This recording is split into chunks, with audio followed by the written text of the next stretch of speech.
I'm Ree, and you're tuned into Written Articles on Camera. Stardiazia. How old were you when you were pregnant? I was 22 when I got pregnant and 23 when I had my son. You have a son. How old is he now? He'll be 3 in July. Did you have a natural birth or did you have a C-section? I had a natural birth. I actually had him in the birthing center. At the birthing center. How was that? It was really amazing. Like it was so comfortable. I was the only person there actually that night that I had him. So like I had their full attention. I had the whole floor to myself. They had like a bath running for me. Like when I got there were candles, like not real candles, but like you know the yeah. So it was really amazing. It was like a full-size bed. So his dad was able to be knocked out asleep like after everything. So and we were able to fit like comfortably all three of us on the same bed like before we left. So yeah. How was your pregnancy? How was your pregnancy throughout the whole time? I feel like the first trimester I was like really trying to get over the fact that I was actually pregnant. So it was the whole morning sickness and stuff like kind of got to me like a little bit because I would just get to a point where I was only throwing up water. Like I knew I had nausea, so I would not eat breakfast in the morning purposely. And by the time I got off the bus and stuff, like going to work, I'm like throwing up my water that I was like drinking from my prenatals. So I had to finally. You have to eat something with those. I know. You have to eat something with those. That I definitely learned. Yes, because they also have iron in them. You can't take iron. You can't take it on an empty stomach. And they're so big, like they're huge, like pink, white. But I started to eat like crackers and stuff, but after a while it like subsided and I didn't have like any issues. But like during my pregnancy I was going to like 2 different places, like the birthing center for prenatal care and another like doctor's office just in case I went to the hospital. I didn't like how they was like doing stuff. They had my due date wrong. They kept like giving me ultrasounds when I didn't like need it for like small stuff. And then one time we had a big scare because it was like, oh, we can't hear the baby's heartbeat. And the person to check it is not here. And I was like, wow, what? So they had us run, me and his dad had us run to like the nearest hospital to go get scans.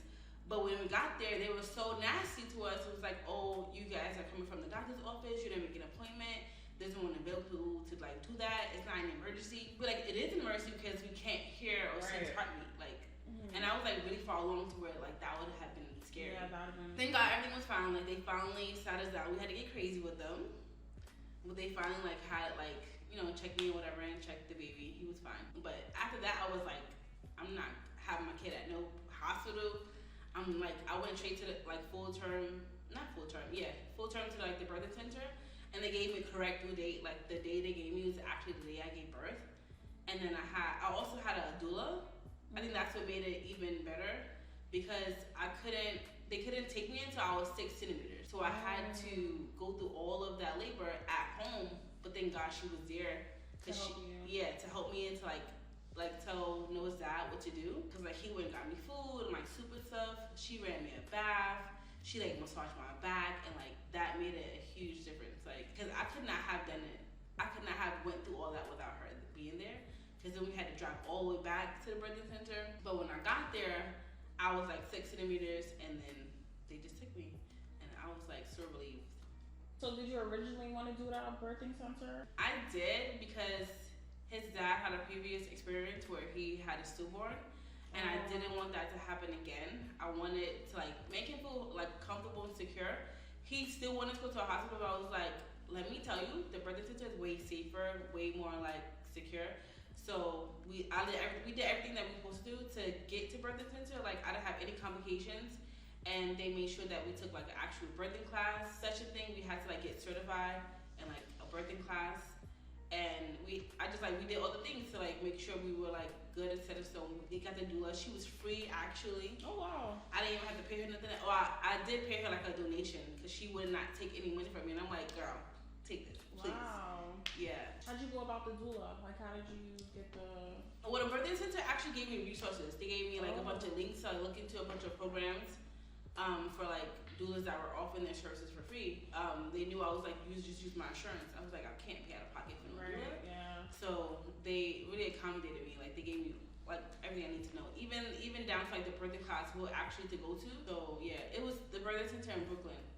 Brooklyn Birthing Center off of like Ocean Avenue or something. Okay. Yeah. How was the contractions for you? For me, they kept getting worse. And then on top of my contractions, I was dehydrated. Oh my god. So I kept throwing up. So whenever I ate, I just like threw it up. So I needed like Gatorade. Oh. But like they were bad. They were so bad to the point where I was like cussing in my house. I was like, I don't cuss in front of my grandparents or anything like that. So it was like my It was that bad. It was that bad. And then I was even calling for my mom. I don't call God. for my mom. I never call for my mom. Like Noah's dad was like, you calling your mom? I was like, I didn't pay. I was like, my mom. But yeah, it was.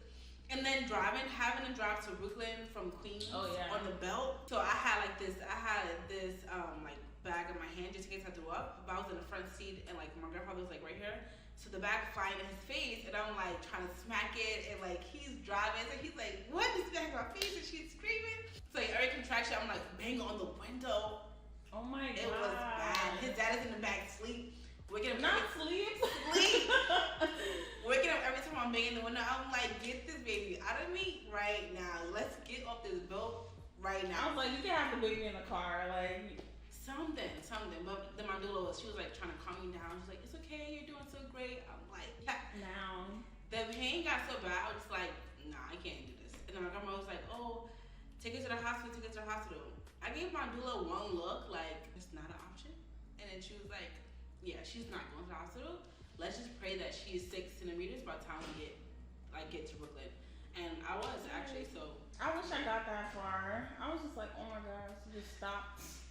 How you just stopped mid-sentence, like, you trying to get out, like, you know? Not even halfway there at 4.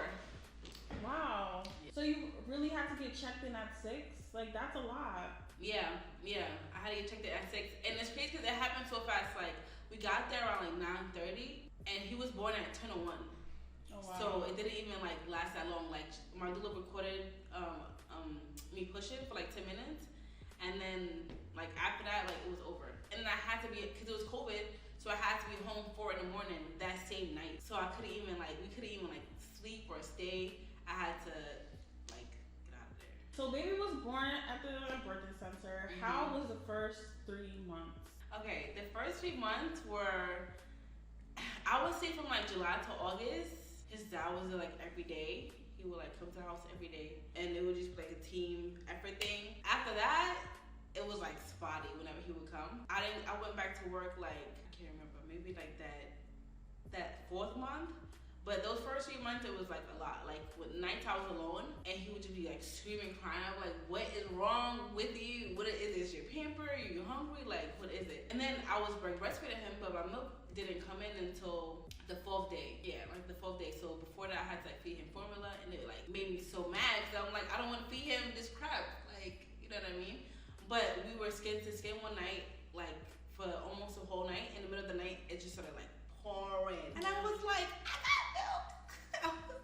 I was so happy. I was like, I got milk. So after that, the breastfeeding, it became like so much easier. Like I would like reset for Instagram or like take screenshots. So really, like those first 3 months, I was getting like that, like, you know, getting the rhythm of like breastfeeding him and like sleeping with him because he was not sleeping in his bed. A lot of days were hard when I had to like didn't have sleep, or I would like call my friends like, I can't. Like I would like call my sister or my brother, and they're like, how you doing? I'd be like, I'm sleep deprived. I don't know what that is. Like you can't. And I felt like so nervous sleeping with him because he's so young and small. And I'm like, I don't want to roll over on him. He's so small, but I don't want to feel like getting up back and forth to breastfeed him. Juggling, all that was like a lot. Then having to get up and having a whole full day with him, it was like a toll. It took a toll, honestly. How did it get better after those 3 months? Honestly, it got better when I started teaching him sign language. So I had him like in actually like tutoring sign language thing, like on FaceTime. He was like what, 6 months, 6, 7 months, and he would like say like milk or like more. So he was crying less because he was able to like communicate to me what he wanted, and we were like on the same page. He was like, milk. I'm like, I give you milk. You want more? Okay, you give more. Like, talk to me. You don't have to cry. Like even now, I tell him that like you don't have to. You can use your words, or like if you can't speak, sign it. Like just tell me, or like sorry, or like I need help, or like all those things. And he would even sound like mommy or daddy. But his tutor she had like something going on, and then like we stopped. But so after that, like we didn't have the sessions anymore. But I still kind of like continued it on my own with him a little bit. But as he got like older and he started talking, we didn't like we didn't need the sign language. But when it got easier when taught him how to communicate with me. So it's so helpful. Like even with potty training, like teaching him like sound like accident, like things like that. When I do this, that's how he knows like, oh, like I had an accident, or like if we're in public and he doesn't want to tell me he had an accident, he'll be like this. And I'm like, let's go to the bathroom right now. How was your mental during your pregnancy and then postpartum? During my pregnancy, I like cried every day. I cried like almost every day. I was a daycare provider, so during the nap time, that was like my cry time. Because I felt like a failure, to be honest. Why? Getting pregnant at that age and still living at home or like not having my ducks in a row, it was like depressing. So I like really rushed to get my license while I was pregnant, and then I didn't get my car until a year after. No, like before his first birthday, I got my car. So I wanted to like just make sure I was like secure and able to like just to do for him, you know what I mean? But like I wanted to be a mom before I had him, before I got pregnant. But actually getting pregnant was like, oh, this is what it is, okay? And just being responsible of a whole human being was just a lot, you know what I mean? Postpartum, I was really trying to like just fix my mind on like going back to work and making sure I had somewhere to actually like pump and to still breastfeed him, because that was the big thing that I wanted to continue. And like thank God the job that I was at, they had a nice room, they had a fridge, they had a table and a chair for me to like pump. They had outlets and stuff. And whenever I traveled, they had like these like mama tripod things that you could like breastfeed in. So like that was a lot. Those accommodations made it so much easier, like the postpartum part of it. But yeah, definitely going to work was a lot. Going back to work was a lot. I had to really depend on my grandparents to just keep him during the day. And I remember taking a picture of like, I remember having posters on every single thing. Like, this is his outfit. This is his like pajamas. This is his milk. Do this, do that. And then I even made like a whole chart of like his schedule, like Noah's schedule, what to do with him at a certain time. Because I would hate to come home and like stuff is everywhere and I could tell he barely did anything that day, or like he didn't get the milk he needed on time. It was just like really stressful because it was like just me and them. You know what I mean? I still had to work, still had to come back. So that was a lot. Yeah. How was it having your grandparents? Oh, support system? Even now having them was like so beneficial. You really take people for granted until you don't have them anymore, right? But having them to help was like better than having his dad, to be honest. Because they live in the same house with me, right? They live in the same house with me. They're right there. Like whenever he's like fussing or something, I could just be like, go to your grandmother. Leave me alone. Just like go to them, or like if I can't pick him up or if I can't drop him off, they accommodate, like they help me with that. So wherever I'm lacking, they just pick up the slack, and it makes it so much easier. Do you feel that that was beneficial, especially during that for you stay with them? How long after? I'm still staying with them. Okay. I moved out. I moved out for like 5 months, but then had to come back home. So yeah, I'm still at home. So how was moving out to come back? Moving out to come back was like humbling. It was real humbling. But when we were out, like when we did like moved out, he had COVID for the first time. And like they bought us groceries, they came and like got it, like brought us food. So even when I wasn't at home, they still, and they were like even keeping him like around that time when I was like living on my own. I would like drop him off to them and like just go to work. So even then, they still were like there for us. So like moving back, he was able to have his own room, so that transition was fine. Not that he sleeps in his own bed, but you know him having his own space for like his clothes and his furniture and everything made it like a big difference.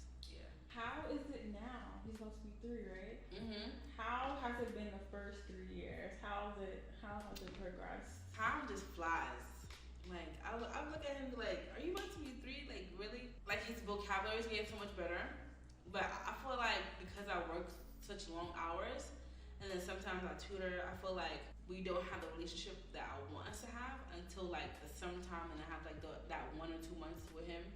But I feel like those strenuous hours away from him, like at such a long periods of time, strains on our relationship. And I feel like when I am with him, he's like, okay, and this mommy's like one of my back.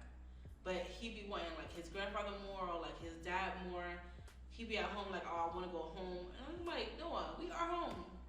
What's the problem? I don't know. I feel like I really want to bond with him more on purpose. You know what I mean? And not just like so he can like go to sleep later or like, you know what I mean? I want to bond with him like purposely and like us just do stuff together, like me and mommy and spending time. I feel like I have to prioritize that even more because I actually don't, because I feel like it's such a not a chore, but like, oh, who wanna hang around with Noah? You know what I mean? But that's me, and like that's bad because when he's around everybody else, he's like such a joy to have and like a whole different kid. But when it's me and him, it's like this lady. I'm definitely gonna work on that.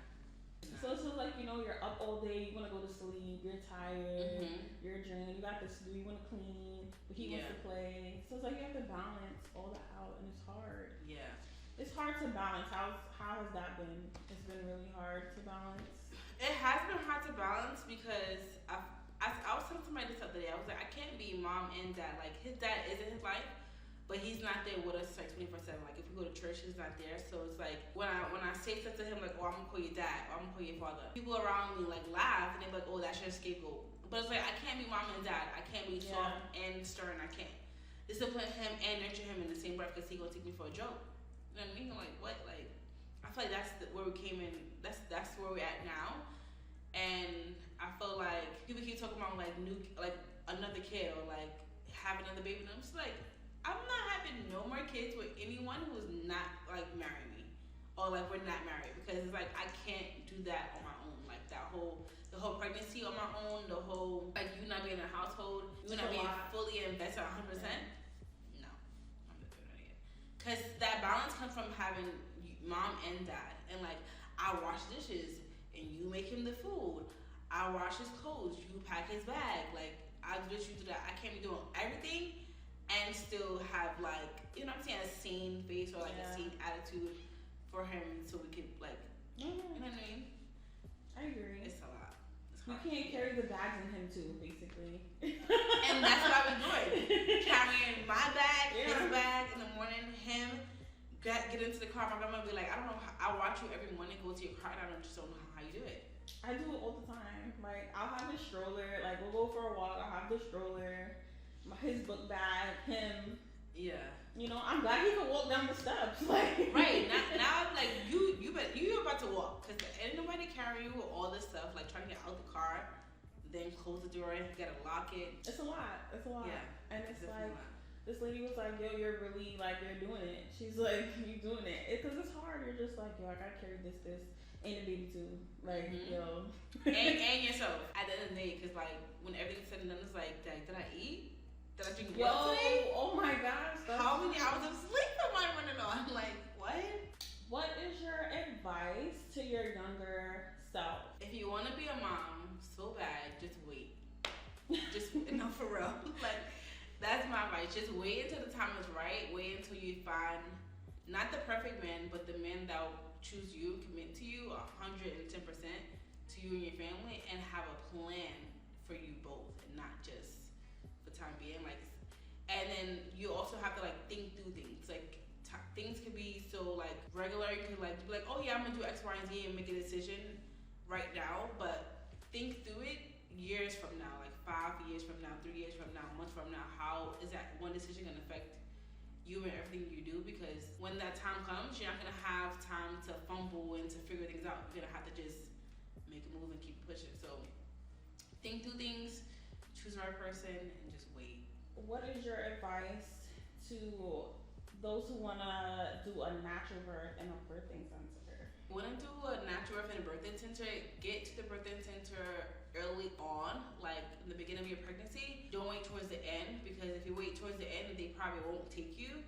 And you just have to make sure that you don't have any complications, like you pass the sugar test and like baby's in the right position. Because like if you have any small like complication, they won't take you. And have a doula and actually take a birthing class so that you can learn how to go through the contractions and how to breathe through it. And make sure you have someone to support you through all of that, because a lot of people in my family thought that like it was a joke.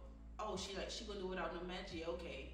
She gonna be screaming later and asking for it. So like I didn't have any like really like support system or people like backing me. And I would say read a lot. I had this book from Amazon.